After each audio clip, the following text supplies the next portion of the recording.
EG or Rogue DRX. I think you said Rogue DRX was the one you wanted to end out on. Sure, we'll do that, and maybe we'll give the other one a pass because we're getting up to like 5 hours. We'll get us 5 hours at that point. Let me move my camera. The final tidbit on the collector conversation. It's just really good for AD champions that have tick damage. So Kaiser Q, Lucian ult, MFE, MFR, because it has a chance to proc on every single bullet or every single tick. To an extent, damage, yeah. I guess in terms of like securing you the kill as well. I mean, yeah. In terms of actual like efficient damage output, it's not going to be efficient damage output compared to LDO. It won't be. It just won't be. But, oh shit. Draft. No, I missed draft. God damn it. No! Where is it? Where are we? Hide it! Cover your eyes! That's right. We're good. It's fine. I like that. It's Thor Reaper. Thanks for the follow. Appreciate it.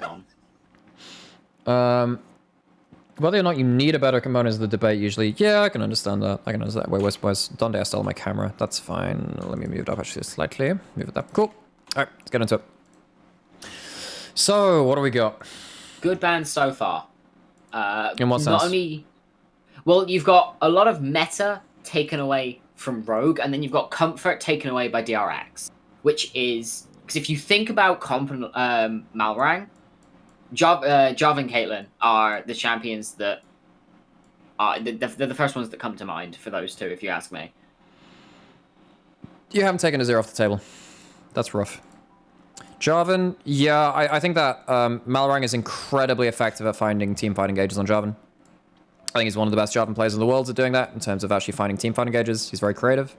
I don't know that some people really hate that word when applied to Malrang, but yes, he is a very creative engage finding jungler around teamfights. So, yeah, Malphite. Does Zeka play the Azir well? Zeka plays most stuff well, so. Okay. So there's maybe the thought process of like, if they don't take it early, we can take it instead. Yeah, but there's first pick or first ban. So, like, you're leaving up a couple of picks. So, Marco's taken up by that. I think... What are you taking as your second pick here? Silas is gone. I don't know about that one, man. Because now the problem is... Are we just doing this song and dance again? So, the problem I have here is that you are likely get... Okay, Lucian Nami. Bread and butter for this bot lane. Yeah, but... sure, but that's a month and a half has had several nerfs hit it. It's not the same. It's not the same lane as it was. Yeah, absolutely. So I think it's always worth caveating that, even if it is comfort. Because it's the same kind of thing with DDG and the Callista, right? Yeah. Earlier. That's really important to note. I'm sat here looking at it, and I'm like, again, we're looking at a similar issue that we saw with the C9. Okay, so this is what's happening with DRX, actually. So they lock in the Akali, which is an LCK answer to the Azir. It's less elsewhere. But because Faker really did so well on it very much at the start, a lot of the LCK mid laners kind of followed suit. And you've got a lot of very good Akali mid laners in the LCK. So, what that is saying is that, pick your Azir. We don't care. It's a bit of an ego pick, but it's basically saying that we don't need to ban the Azir. Akali will deal with it. That's the kind of plan there. Similar to what we saw in the last game. Now you're actually setting up for a point which Tash very brought up in the Flying Oysters 100 Thieves game. You're looking for Wombo, first target pick, clean up by the Akali. You're maybe looking towards something. I mean, King is not great. A lot of his individual picks, so yeah. I think you just pick Azir. I agree, Lorx, but yeah. I feel like we're literally just going to see, what was it, Fnatic C9 repeated. Again, you're trying to play this Wombo comp into a Maokai who can force you to fight for longer. No, I disagree. I disagree because you have a much more interactive kill bot lane. It's less about stabilizing the game. It's actually more about like actually blowing up in lanes. I think it significantly changes the game at that point. Because Lucian Nami, like, it's also a huge mid-game spike as well. It changes the game quite significantly having someone like Lucian Nami in the game. Okay. Ah, yeah. So this is where things get kind of crazy at this one. Because I'm like, okay. I see a Fiora ban. Because then obviously we know what happens. We know what happens, but I'm like, huh. Odoamne is one of the greatest Maokai players of all time. Legitimately. Yep. Immediately, thought process is, Maokai is going top. You don't get a choice in the matter here. No, that's not true. You can still flex it around. You can still very much do so. I think it just gives Rogue the option, right? They can do whatever the hell they want. I don't think it's, like, determined going top. Azir is just such an easy lock-in, though. Like, holy moly. But now, one of the issues I had is that also with this Amumu lock-in, I think this could have been also a Trundle. I think you can go Trundle, put the Sejuani top, and you actually have an anti-tank frontline. And at that point, you actually have very much a way to engage first, still here. You're not going to have anything taken away here. You could have saved this for 5. And then you have the ability to chuck your ult on the first tank target. Trundle ult them. You got Pillar for Azir as well, which is super annoying. And then you have a really good front-to-back teamfight. I think that there are several mistakes here from DRX. I think you can just about get away with letting the Azir go if you think that Zeka is going to be super valuable. And Zeka has had an incredible tournament so far. I still think it's a misread, but I think even then, this 4th pick is a misread. I think you lock the Trundle and you put the Sejuani topside. Could you not lock Trundle 5th? No, because then Rogue will take it. Ah, yeah, there it is. So then Rogue take it. Yep. So I think... Yeah, fair enough. And you just have really good disengage for that Amumu. You have... Yeah, so now you have pretty much worst case scenario for DRX here. You have outrange with Azir. Now, one thing which people sometimes get a little bit wrong here. People think that Lucian is a low-range champion. He is, when he's not using his ult. When you have 1, 2 items, particularly when you have 1 or 2 items hit on both of these champions, and the Nami as well, you start culling someone in the mid lane, or you're at the start of the fight, someone is dying to the culling. So you are outranged by Lucian's culling and the Azir, whilst you have a Maokai outrunning, which is great disengage. Whilst you got a pillar coming through as well from the Trundle. Like, good luck. It's just a really good team fight. And the other thing is, like, if you're ulting forward as the Amumu or the Sejuani, you get Trundle ulted, which is super annoying. It means you don't kill the first target very, very well. And you have the outrange coming after that point, and you have huge amounts of disengage coming through. So, what are your win conditions here from DRX? What are you looking for? So, because you don't have the tank shred of having something like a Trundle going towards your jungle again, putting the Sejuani top side. So you still have the flex of Sejuani between jungle and top. What can you do with that? What is actually left? Because you don't have prio lane mid to play something farming like Graves. Graves would be very, very poor here. I think that you have too much tank front line to go through and too much lockdown. I think that's very, very poor. So you can't go something tank front line. Viego, maybe? It's not ideal, but it's definitely an option. You're going forward. Viego's good when you're going backwards most of the time. Because he's very good at the anti-dive. Also, like, Trundle ult is so good against Viego as well. He just kills him before... You put it this way. Rogue are not losing the first kill for Viego to Pock off. That's the worry which I really, really have. So I don't know if DRX have that many options left. You can't... there aren't even that many... please no. Oh, okay, so what they've said is... What they have said is, oh my god, we have been outscaled, outdrafted, outthought. Let's smash early, see what happens. So you're literally here going mid-jungle 2v2. Let's see if we can just get so many kills in mid-jungle that it doesn't matter. But that is... This is what I keep saying about how did Rogue win the LEC. They did a thing, which I'm now referring to as of this stream. That's not how you spell it. Lane locking. Lane locking. Picks which allow their laners to stay in lane and be very valuable in team fights. And not only that, but if you look at this comp from Rogue... Stuff like Ornn is great for that too. Stuff that's happy sitting in lane and doesn't need to skirmish to gain value. Good luck, have fun in the 5v5s. There you go. That's basically what they do. They lock people in lane and say, we'll fight you at team fights. You don't have any way to move out of lane. Goodbye. Fun fact, Odo has played Maokai top on 2015-2016 when he was... Harry. Odoamne was one of the most famous Maokai players in the world. He has a Maokai tattoo on his arm. In fact, the second esports event I ever went to was the EU LCS finals in Poland, which is also... If you go back and watch the second LEC pop quiz thing with the casters, by the way, I still won overall. I'm holding that to the record. I won. But yeah, the one finals which I remember is the Poland one because I was there. It was in Krakow. And he was a huge Maokai player back then. But if you've done your research on Rogue, was that a good point? This is a very bread and butter comp for Rogue. This is you exactly absolutely how can go for a Kindred here. This could have been a Kindred last pick. It is still difficult because you got the Azir ult. But you could totally go for a Kindred here. I actually think you can. I think you can because looking at this top side here, that's actually viable. I think maybe what they're thinking is you want melee synergy in top jungle between the Sejuani. Because if you're going to put Sejuani topside, you kind of need that. I think there is actually a Kindred angle. No way anyone's screaming Kindred. No, people were playing it in Champions Queue. I think there is some... I think there is some... There is room for it, but it's a very... I'm going to flip a coin, and if it works pick at this point. Oh shit, I have, in fact, actually just... Wait, hang on. 1 second, where is Harold? But if you scouted Rogue, you know this is their style. I feel like DRX have had they've done a really bad job at taking what they know of the team and Harold, turning it you should be able to see the channel now. Okay, what's happening here? So, I think that Kindred actually can work. Well, like, it's better than Lee Sin. Yeah. Like, I'm not saying it's great. I'm saying they have Sin. lacking options, and it's one of the better remaining options. Could I you feel AP like jungle? most You can't things are AP better jungle than here. You can't AP jungle here because you got the Akali, and you don't have prior lanes. That doesn't work.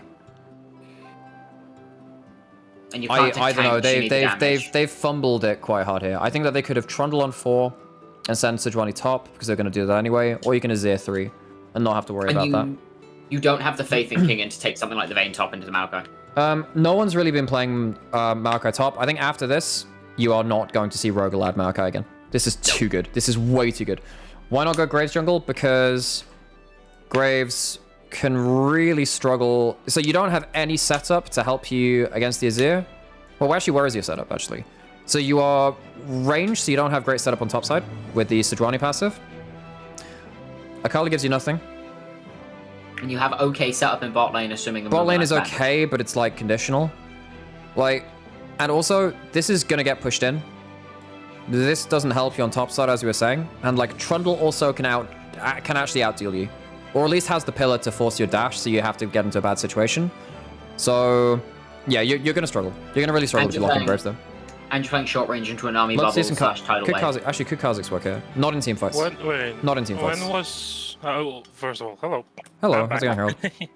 One second, let me add it back into the title. When was the Lee Sin pick? Was it like our... Last pick. It's a very bad last pick. So it's an ego pick. It's a panic. 100%. No, it's a panic pick. I think it's panic saying we must win early game, this ain't working for us. I think that's the way I would look for it. I honestly don't think... Why would anyone let Maokai 3 for any team? There are ways you can beat Maokai. I think that you're giving it up for other power picks. I think if you're giving up Maokai for something like... So I think one thing... I think Maokai is absolutely fine to let through if you have Silas. Silas stolen Maokai ult is incredibly valuable. I think that's really underrated. Isn't the AP ratio kind of nuts as well? Yes. Yeah, that's why Maokai has a lot of good AP scalings. Okay, let me just move my camera down quickly. Is that it? But yeah, we shouldn't see Odo on Maokai again at this tournament. I don't think we can do that. There's no way we're seeing him again. I don't think we see Rogue get it, period, because I feel like Malrang and Trimby can pilot it as well. Yeah, but after this game, like... when Odo shows up this strong on the pick, while getting basically no attention, there's no way we're seeing them play with it again. Yeah, that's exactly the kind of... Odoamne is known for Maokai, much like Chachi is known for Poppy. You can't let him have this champion. Yes, you're absolutely right that a lot of Maokai's strength is in his draft flexibility as well. Anything that is a blind pick in multiple roles is inherently busted for the game and shouldn't be allowed in pro play. Maokai is not in a position where he's healthy for pro play right now. It happened with Pyke back in 2019, back when G2 could play it in all 5 roles. Lucian was a problem when he could be played mid-top bot. Tristana between mid and bot. That was less of a problem. Oh no, when you can play top lane as well. Yeah, yeah. You have to like specify which part of Tristana, but yes, I agree. But yeah, there's been a lot of picks which have been very problematic over that. The old Kayle can do it days, because Kayle could just do anything at that point back in like season 5, 6. Lulu was a similar kind of thing. Back when we had Ardent's meta, we were seeing Lulu and Karma go literally everywhere. Yep. Yeah. This is the most perfect game they can give Maokai. Yes, I agree. Because Maokai is very good in tank versus tank matchups because he just wins attritional trades because of his passive buffs now, which is how he always used to win lane. You have to get so much out of Jihan. Jihan needs to do so much this game, and it ain't happening because Trundle is also even better than like... Yeah, even Trundle beats Lee Sin early as well. Like, good luck with that. I feel like the zero heal reduction is more just nobody building it rather than inherently have it built into your kit somewhere. Oh yeah, but it doesn't happen in the first stage of lane, right? So, and you do take Ignite to it, but... I mean, Someone mentioned there being 0. And you've just died in the 2v2. And you have died in the 2v2. So Anything which gets Lucian Nami quicker to that 1-item spike is inherently awful for DRX because they need to win the game before Lucian Nami reach 1 item. Otherwise, this game's gonna suck. Someone said that picking Lucian Nami into Deft was a bit ego. That is why. Like Odo here. Odo actually survives this. Yes, he does. Yes. He plays that really, really well. That is worst case scenario for DRX. Yep, you have now because like it's the right call to go for the cross map. It's the right call to go for the cross map, but like they don't play well. Not well enough. It's the weak side machine because he doesn't like the King's Legacy storylines. King's Legacy dynasties. And also the fact that like Trimby is without a doubt the best enchanter player in EU. Yes, I agree. Yeah. I think that's largely how he worked his way. Which is really interesting because actually a lot of the conversation about Rogue was this is really interesting because particularly towards like the end of Spring Split when they had to recover their form, and then a little bit in Summer as well, was like actually Trimby looked much better when he was on melees and stuff like that. I think he's been really good at both. I think Trimby is the best support in EU by quite a way actually right now. Yes, he has the best of both worlds. It's just he does have some Hylissang moments where he looks inherently bad on one or the other. Overpush. I will say this is just a personal grime of myself. If we saw Excel beat Fnatic in that first playoffs, best of 5, Mickey would be in a conversation for top 3. He was very poor at Yuumi in that series though. He had some very bad games. Yeah, but like I think if Excel win the best of 5, we see them in Malmö as well. So I don't know because who do they go on to fight at that point? It's Misfits, isn't it? They have to fight Misfits and then Mad. You're losing topside again. You're losing everywhere. Yeah. I don't know. So DRX's draft, it requires Juhan to do too much, and you already got like a difficult jungle matchup for that. So good luck. All the eggs are in the Zeka Juhan basket, and it ain't working out because there's neutralizers. For both of them. So let's recap what's happened already. You lost a bot 2v2 for First Blood. You didn't get that top lane gank to go out, so you didn't get anything accelerated. You didn't get a cross map, no. You then lose a fight again in the jungle because people can rotate. Yeah, he took Scuttle as well. Yes, they took Scuttle. Yeah. Holy moly. This game is entirely... Juhan is feeling the pressure of, I have to do something. I have to do anything. Okay, I have to say, I don't like attributing emotions onto players when I don't actually know what's happening in comms. I don't think that's a very good thing to do. Because I'd be like, oh man, this guy tilted so much. I'm like, I can't tell that. I can't tell that from comms. It's not sometimes, so much sometimes you can tell from socials. People like, oh, he's feeling the pressure of like, how do you know that? Like, I think that's not always a great mindset to go in with it. The passage of play says a lot. No, but you can't tell that, right? Like, you could say that he overplayed it, but I don't want to attribute, like, an emotional stuff to it. In the same way that I'm like, oh my god, this guy just, like... I just, like, absolutely hates this guy based off of, like, some body language on stage. I don't really like going towards that. I think that's... Particularly as a caster and a person who's related to a broadcast, I think that's not a great thing to do. I mean, if we're doing that, then just look at Sven versus Flying Oyster. Just didn't realize they were behind him. Yeah, I mean, Yorzir's got 1 item 10 minutes into the game. This is really difficult to play now. Yeah, I think it's when Lucian Nami hits 1 item, you're in a very difficult spot. Because at that point, like, the amount of damage coming out of that combo means that you get to pick off people, particularly when you're trying to wave clear mid lane and get mid lane priority in mid game. Like, you push up to the enemy tower, it's like, wow, cool. Suddenly, just Lucian flies over the wall with like the little bubbles flying around him, and he just slaughters you. So you have to be very, very respectful, and you can't afford to give respect to that lane and fall behind even further. Or just shoot at them from half a screen away, and there's nothing they can do about it because culling is funny. Also, the fact that finally somebody realizes that Sunfire, the power of that item, is so extremely strong. Yeah, it's crazy. I see all of these frost fires. And well, we knew that anyway with like the Sunfire. Yeah, we knew Sunfire, Diana, and stuff like that. Yeah. Literally nobody played it because everybody went Frostfire. Even when they were playing tank Diana, people were. No, we saw some of that. We saw some of that, especially in the ERLs. Yeah, I think largely the Frostfire argument comes down to, okay, I'm not the main carry. How much utility can I have for my team? That's sticking power a lot of the time. Yeah, which a lot of the tanks Albeit Maokai doesn't, but a lot of the tanks do lack sometimes. Because their main mobility Well, it's more is about like stuff like your Renekton's or whatever. I don't mind it on them, or something like Viego, where you kind of need a little bit of extra sticking power to kind of really be annoying. Especially when you're taking the dip in damage, you need to cast some extra spells, get some extra autos in. I don't mind that. Okay, one item hit by Lucian. Good luck, DRX. Yeah, it's... So, at also, this point, this is really weird, the Bloodthirster on the MF. No, this is a Korean build, so I agree, it looked really weird. So what happens is, so MF's W means that, like, when you take damage, it falls off. So your BT shield preserves that. Oh, I understand. So if you take overheal, Overheal, yeah. if you take overheal and Bloodthirster, as long as the shield is intact, you keep your strat active, which means you get the extra the extra movement speed, which is really, really important for a lot of things. I don't mind it. Especially with MF, who's actually, this is the first time I've seen it, Tash, actually. So there was a learning moment for me. Okay, Juhan's out. Trimby's dead, but... Barrel... Yeah, buys some time, but it's not... And now Zekka's just kind of stuck between a rock and a hard place. You get the one kill. You don't get Herald. Odo's so annoying on the front line. Actually, let's go back to that. Let's go back to this.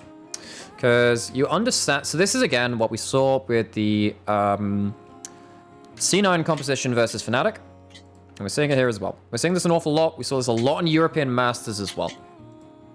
So what you're looking at from DRX is a composition which wants to hit the first target, knock him down, and then try and take a fight after that point. So Beryl kind of gets caught out in the middle of nowhere, but you don't have MF for this fight. This is fine, at least. What happens after this point, actually? Let me turn back up to 1. Taking it. Yeah, you go 1 for 1. Zekka's got Shroud. He manages to get R2 actually, what happens out. to that? Wait, what happens to that Citronial? It goes wide entirely. I think it was aiming for Larson, expecting him to dodge back. Maybe comp. I don't know. Either way, it doesn't hit the target. It's not going to kill Odo, even if he takes like a full channel bullet time there either, actually. Yeah, no. Like, Odo is too healthy. Well, whatever.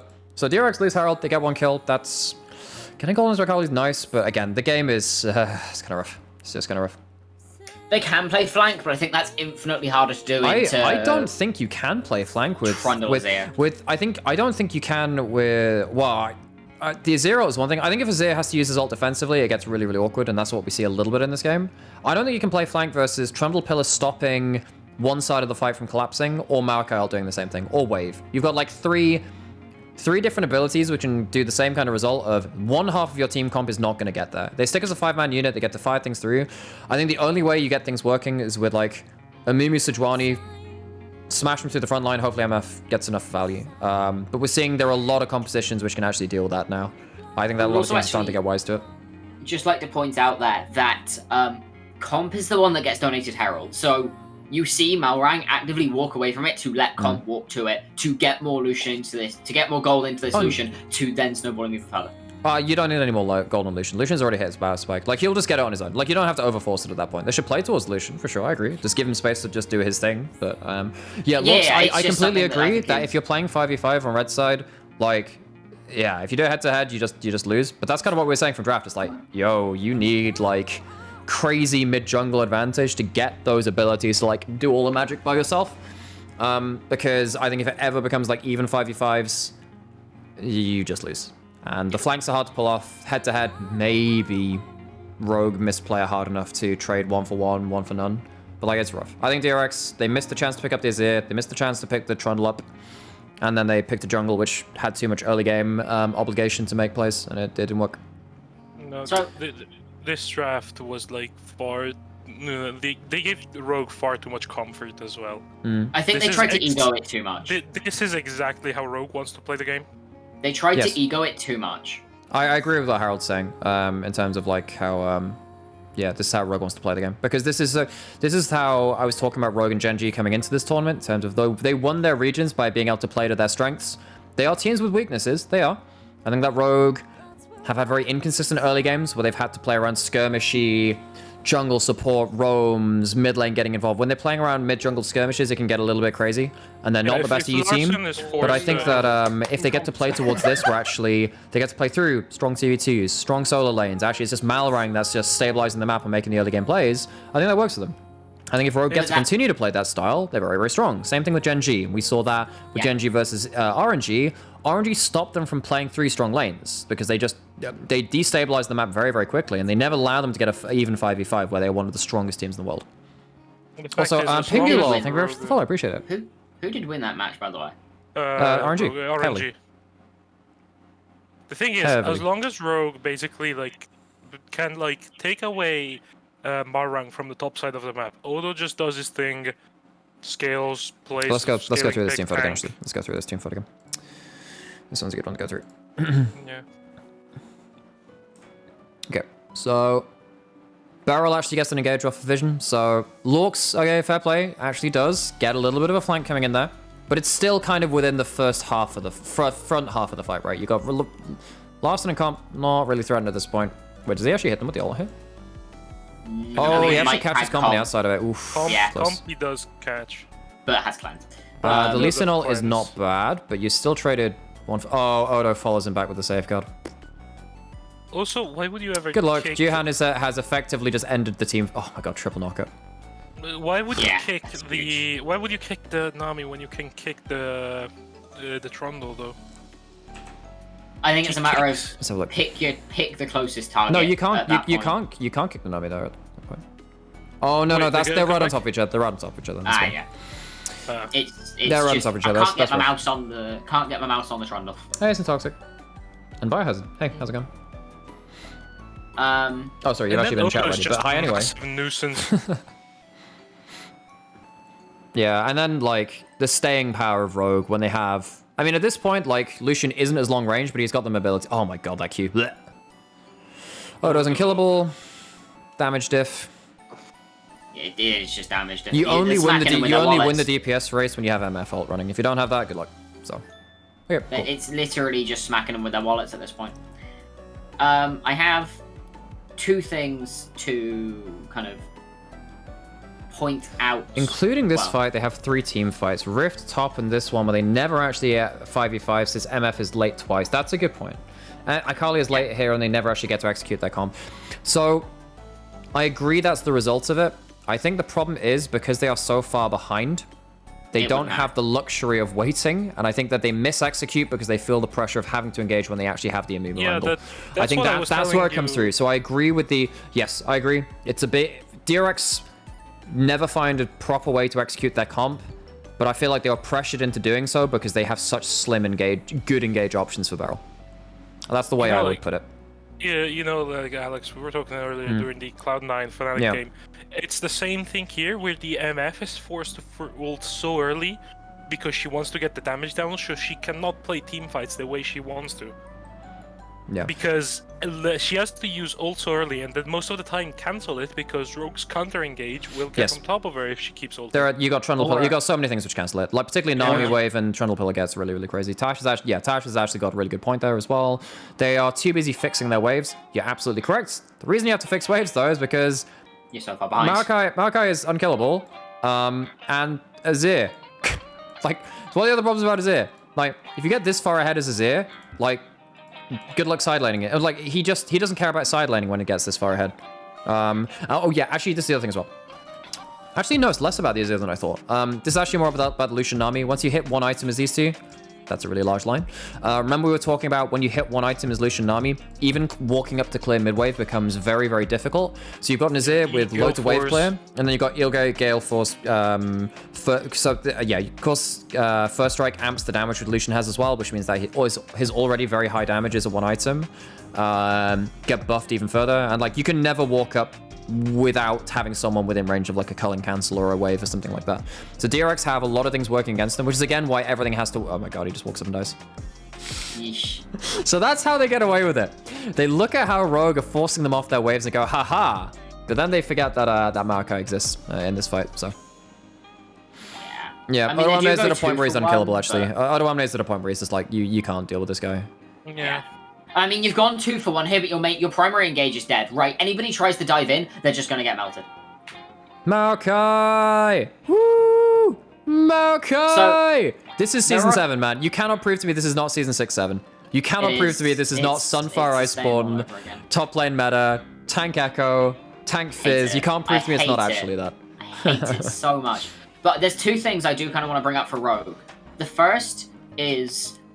You should not be happy seeing that in Toxic. You should not be happy. I remember season 6, 7.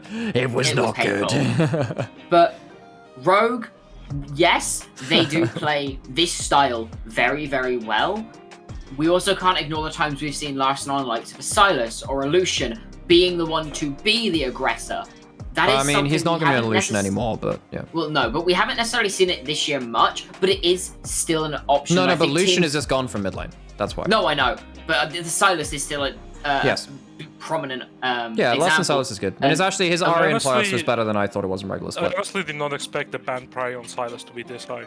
Oh, Silas breaks the game. And particularly with stuff like Maokai and meta, you like, stealing Maokai is disgusting. And you can't kind of ignore that and only prep this, because then they will pull that out and stomp you that way. So Rogue, I mean, I would much rather play against Larson Silas than I would against Azir.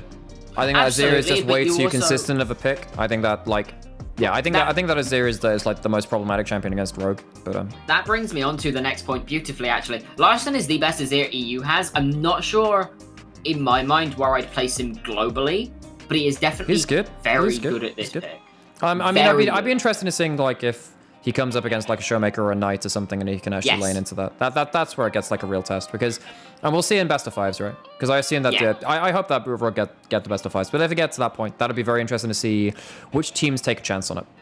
Absolutely. Okay, and I thought actually ooh, how does Azir get caught there?